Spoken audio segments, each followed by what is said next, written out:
30 ans d'histoire commune et un événement qui va tout accélérer. Il y a 8 ans, la France a besoin du Tchad pour stopper l'offensive islamiste au Mali.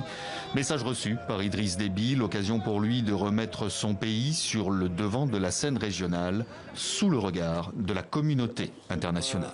C'est une menace nouvelle, en fait, disons, pour le continent.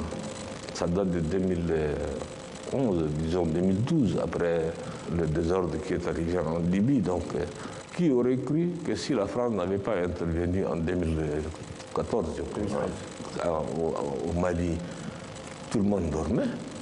Le Tchad sera en première ligne dans l'opération Serval qui deviendra Barkhane, dont les soldats paieront un très lourd tribut. L'armée tchadienne, forte de 40 000 à 65 000 soldats, selon les estimations, devient aux yeux des Occidentaux la plus aguerrie du G5 Sahel. Des soldats tchadiens conseillés et formés par la France, qui établit le commandement de la force Barkhane sur la base aérienne de N'Djamena.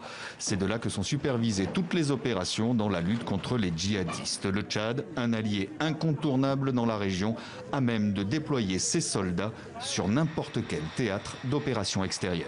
C'est quand même localement, parmi les pays sahéliens, le partenaire aujourd'hui qui tient la route. Au milieu d'une très forte zone de turbulence, vous prenez au nord la Libye, regardez dans quel état est le pays.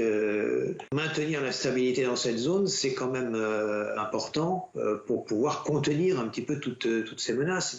Le Tchad a su jouer ces dernières années la carte de la diplomatie militaire tout en consolidant ses alliances politiques. Échange de bons procédés, c'est notamment à la demande d'Idriss Déby que la France est directement intervenue sur le territoire tchadien en bombardant il y a 2 ans une colonne rebelle qui menaçait la capitale tchadienne.